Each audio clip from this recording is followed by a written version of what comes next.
be here now. Just be here now. Hello, friends, and welcome back to the Creativity, Spirituality, and Making a Buck podcast on the Be Here Now network. My name is Michael Kammers, David's podcast and student, and on these David's Views episodes, him and I are in discussion on Dharma topics related to creativity, spirituality, and right livelihood. So we'd like to welcome all of you to this podcast. We sincerely hope you're doing well. And welcome, David. Well, thank you, Michael. I feel like welcome back is even more interesting than welcome. Because where were we before? And are we actually here again?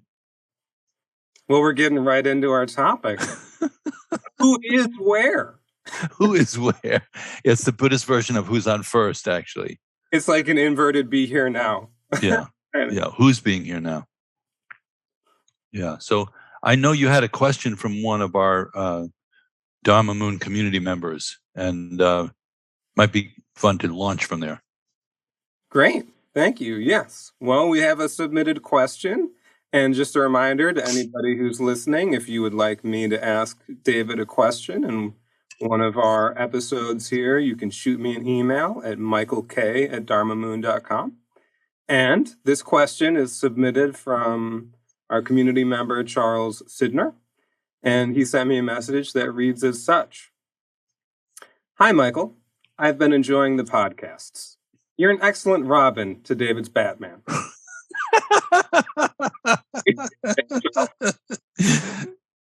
don't know if this is really fit for mass consumption, but a topic that really interests me is the Trungpa quote, "Actually, you don't exist." Maybe that idea is not useful to you. Maybe that idea is useful to you, or maybe not. In any event, see you soon. So, David, who am I talking to if you don't exist? Yeah. So, well, first of all, that is something that Trungpa Rinpoche, my Buddhist teacher, said often, frequently. Actually, you don't exist. I think the actually is in there too. Actually, you don't exist. So you might think you exist, you might appear to exist, but actually is sort of getting closer to pinpointing it more in the realm of, does it truly exist? Does it have true existence? So when we talk about something existing or not existing, it's good to set some parameters, right? Like, for example, we look at, before we look at a sense of self, look at a cloud. Okay, start with the cloud. Borrow from Joni Mitchell.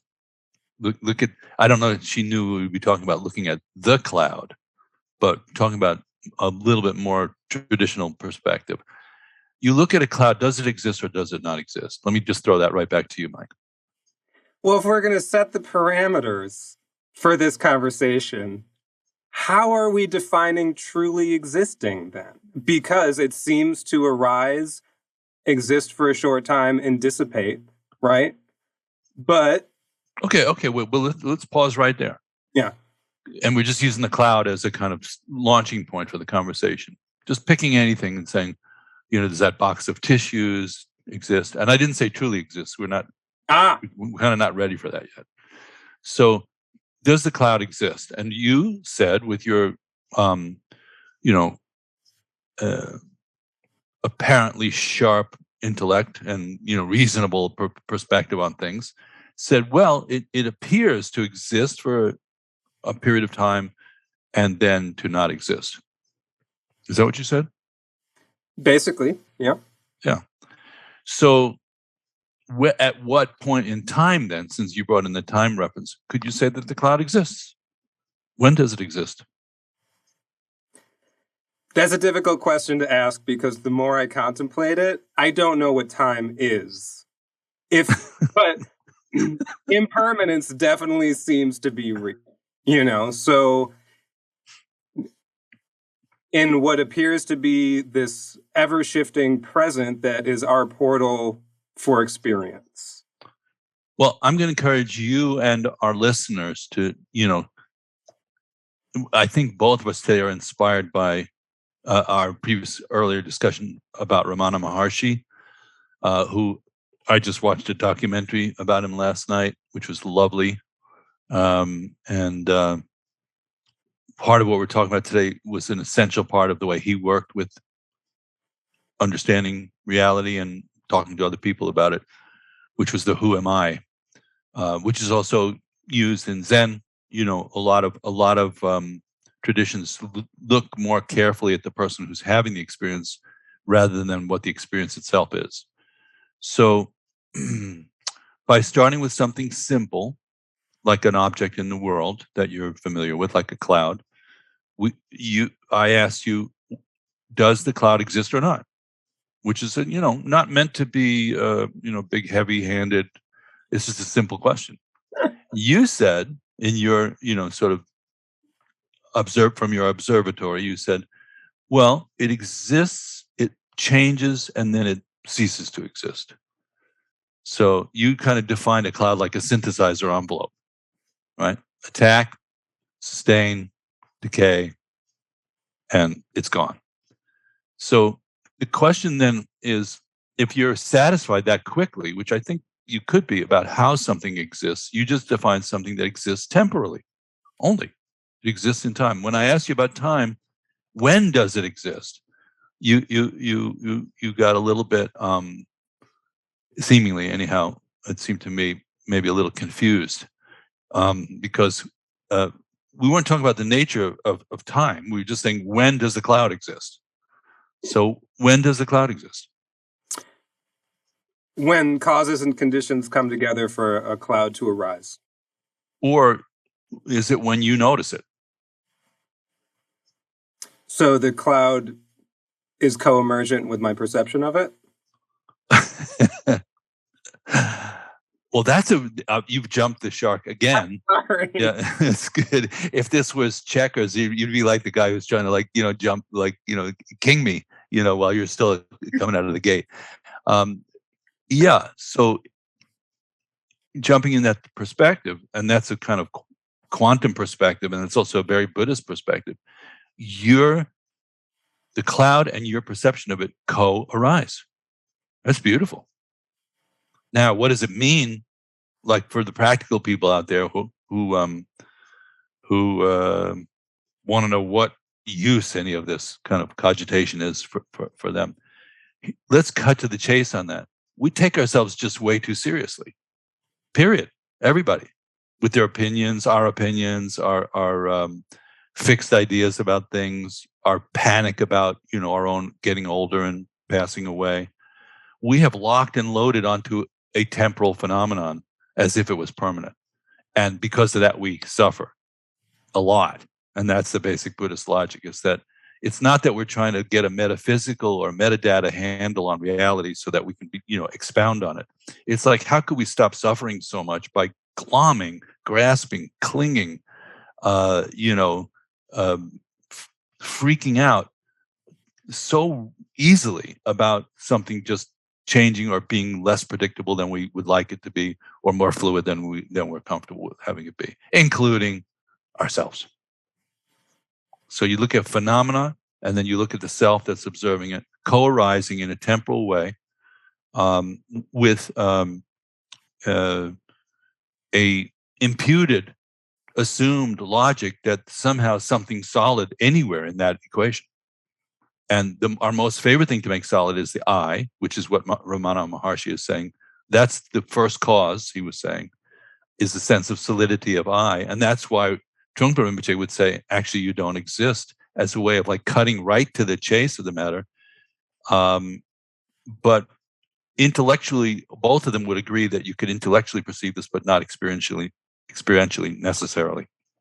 And that would be two different things. To intellectually understand this, and to actually have the experience. The experience would mean, if you don't exist, in that solid way, why are we so humorless?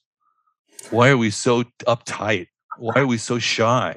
Why are we so arrogant? Why are we so cocky? Why are we so willing to paint over something that's happening with a version of it that we would rather have happen in the way that we'd rather have it happen. So I think it's great to drive it towards that useful point of saying releasing suffering. And the Buddhist way of cognizing is to have an accurate, clear perception, which allows you to suffer less, or maybe not at all. But that that accurate, clear perception, right, is sort of the first of the Eightfold Noble Path is pure view, right? So that's why we're talking about this, and as sort of existential or meta as saying the cloud and my perception of it co-arise, which was me jumping the shark a little bit because I'm so excited to talk to you about this stuff all day, and I'm like, all right, we'll talk to David. But like thinking like that and contemplating is part of the way that we sharpen our view, which can lead to the experience of loosening our grip on self a little bit, along with meditation, right? So we hear, we listen, and we meditate. And in that practice, maybe we can open to the fact that we don't exist in the way that we think. And perhaps this misperception is part of what leads to our suffering. Well, and as we always come back to, Michael, just somehow, I don't know, this has become the theme for Dharma Moon activity altogether, for life altogether, is absolute and relative truth, which both the Buddhists talk about, Ramana Maharshi in his own way talked about it. It's the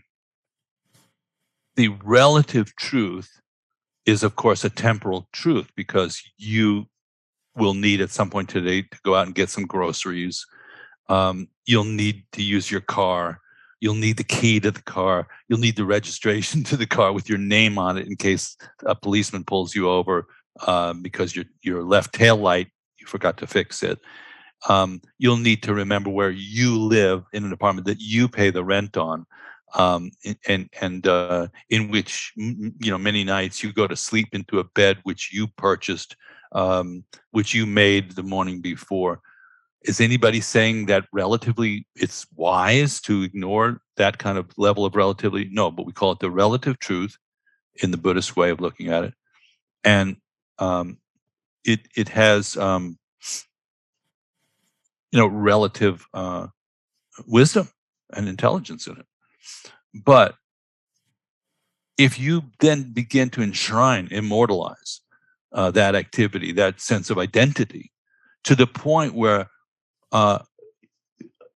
you can't even get constructive feedback in a conversation because you're so wired to be, looking good and dominating and whatever you're used to. The relative truth has begun to become corrosive and toxic, and the Buddhist approach is that you could have the relative truth, but there could be some sense of play with it. But the absolute truth is that there's no single point at which you can identify a self as having any kind of permanent existence. What a relief. The right thing you should be saying right now is, thanks. Woof. I was so... I feel like I just came out of a spa. I don't know. Well, and the way that you've taught me and that our lineage teaches is that they're inseparable, right? So as middle way practitioners, right, when, if I go to the corner store and I take something and I'm like, I don't exist, work either, right? So like finding that middle ground of the middle way and seems to be part of the path. Well, and you could ask, what efficacy, what value does tuning in? Like, it's interesting, Ramana Maharshi is on my mind today because that documentary that Krishna Das sent me and it was so lovely to watch. At a very young age, just had spontaneous realization where he just went like, actually, I don't exist. And he stopped eating and he stopped taking care of himself. And for years, he became a kind of, something that's probably more acceptable in India. Here you might be called a bum if you did what he did. But people understood, that there was a process going on. And it seemed like, at least from the documentary, at a certain point, he came out the other end and was a highly functional, extremely responsible, wonderful host, a wonderful guide, teacher, friend. Like he paid a lot of attention to the precise operations of the ashram and knew who was coming and going, and was always sort of leaning his efforts towards helping and supporting others in their journey. Just all the good things, So the release that he experienced, that we experience partially when we practice, we do have a little moment, right, of just going like, ooh, I'm just breathing, I'm just sitting here. The drama can die down a little bit. We call it boredom, but from Buddhist point of view, it's a really good, the hyper drama just drops down a little bit into a more ordinary rhythm. And that can create a sense of spaciousness and calm even. So when phenomena charge up again, that we don't have to get, completely wired into it, which is not the same as we're detached from it. We don't have to get wired into it, reactive, I think that's, one thing, like even like the first time I heard you on a podcast, and it sort of drew me in, was the fact that we're still engaged, because like you see these words that are translated from Sanskrit, like dispassion, or in the world but not of the world. Mm-hmm. And you can think like spirituality means you're checked out. Even the interesting thing about the Ramana Maharshi story is he had that really awakening experience, and the question we often ask is, and then what? Mm-hmm. That's from our friend Pete Holmes. That's his line. And then what? Yeah, right. I love that about his mind. It's great.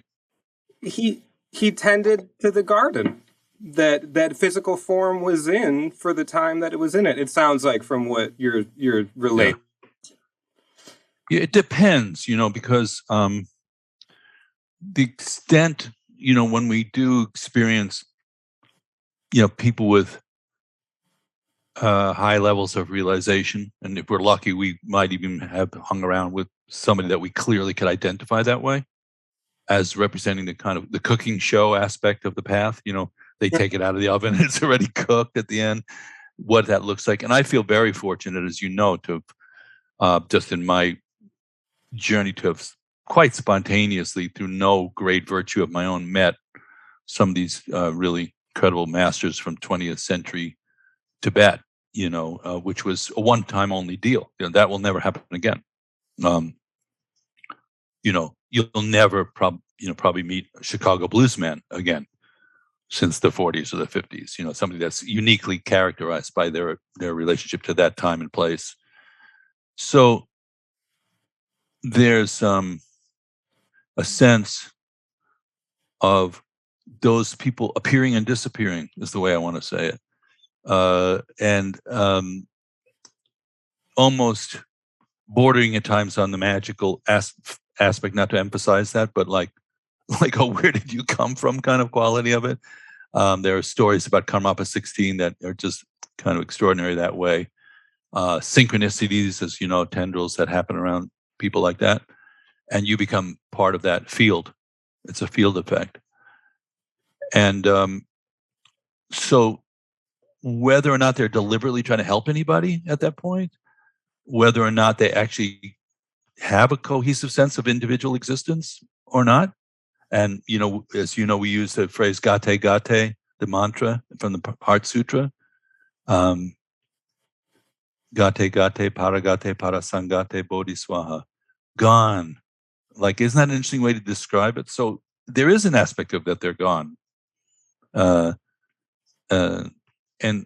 on the other hand, Rinpoche used to say, If people who are enlightened couldn't function, you'd need an enlightenment ward. That's exactly an exact quote.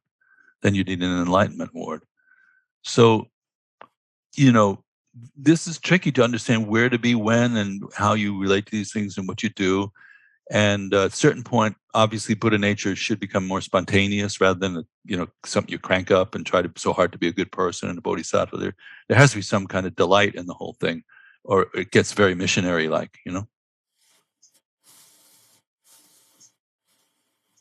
Delight. Thank you, David. Well, maybe I was projecting what I think enlightenment is onto it in my previous statement, right? Which is like sort of another thing that we could do. But it sounds like those awakened masters you're talking about appear to you and disappear like the cloud. They vanish into emptiness. But they're awake. They're presenting Buddha nature, and maybe the cloud is presenting you your own Buddha nature. Well, clouds are really, somehow powerful element of this physical reality that we're in, because they so perfectly present this idea of taking shape but morphing at the same time. In the Taoist tradition, there's something called cloud script.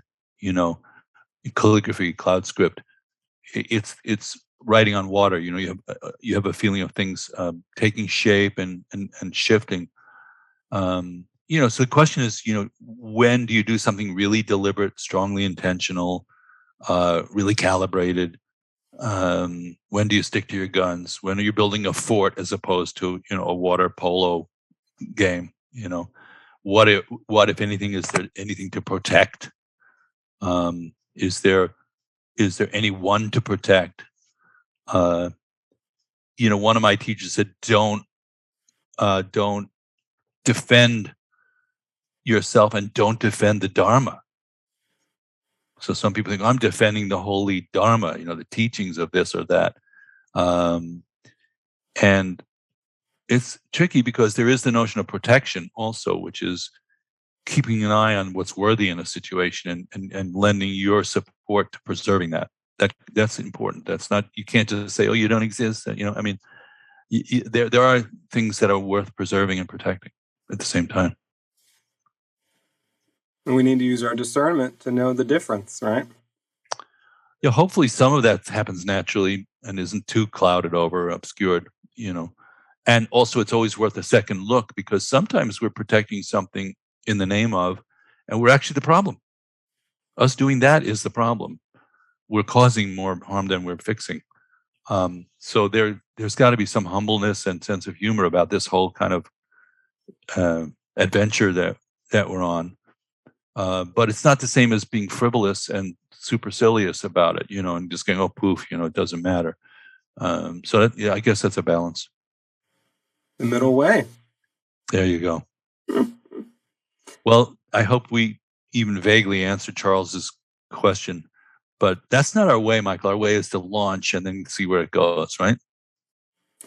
It really is. You ask the teacher a question and you come away with sort of more to think about, along with perhaps a direct experience of what the teacher embodies.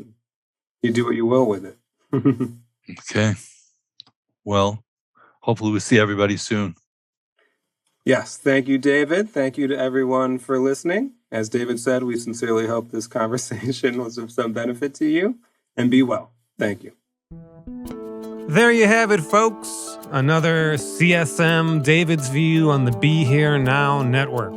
We'd like to send a special thank you again to Charles Sidner for submitting his query, which led to this podcast. Charles is a musician and amazing composer for film and TV, and a member of our Dharma Moon community.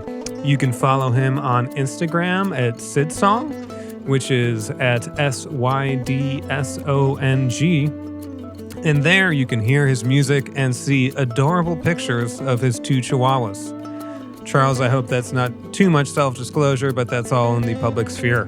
And they are adorable puppies. So thank you.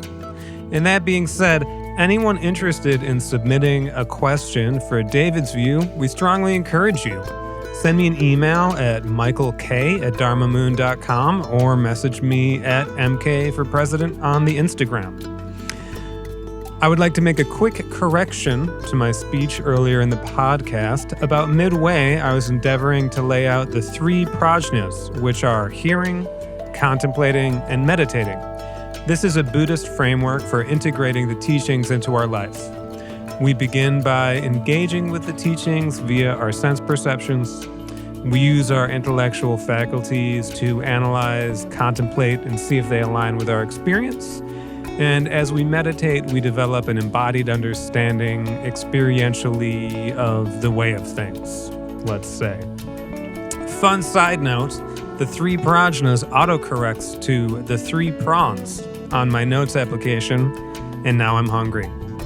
Also, when I mentioned the turn of phrase, "and then what?" in this episode, and David mentioned Pete Holmes, where we kind of took that turn of phrase from in regards to spiritual practice, we have a beautiful synchronicity arising with the release of this episode, which was recorded months ago. That being on April 20th, 2022 at 7 p.m. Eastern on the Zoom, we have Pete Holmes joining us on our monthly mindfulness and programming. This one being mindfulness and then what? You can register for that program along with all of our programming at dharmamoon.com. And a huge thank you to the Be Here Now Network, and especially to Corey, Sarah, and JR for their help in collaboration with this podcast and the release of this podcast. We are grateful to be a part of the Be Here Now Network, and we encourage everyone listening to go to www.BeHereNowNetwork.com to check out their amazing and ever-expanding library of podcasts based on the world's wisdom traditions and our lived experience in them, and through them, perhaps. So thank you, Be Here Now, and thank you from the depths of my heart, Baba Ram Das, for sharing your journey with all of us, with your wisdom, compassion, and devotion. Okay, that's it for this episode. Thank you for listening. And if you enjoy this podcast, we encourage you to like and share our posts on social media, and please give us a glowingly positive review on your favorite pod streaming platform. May you be safe, healthy, happy, and at ease. All the best. Much love from David and I, everyone at Be Here Now and Dharma Moon. Bye.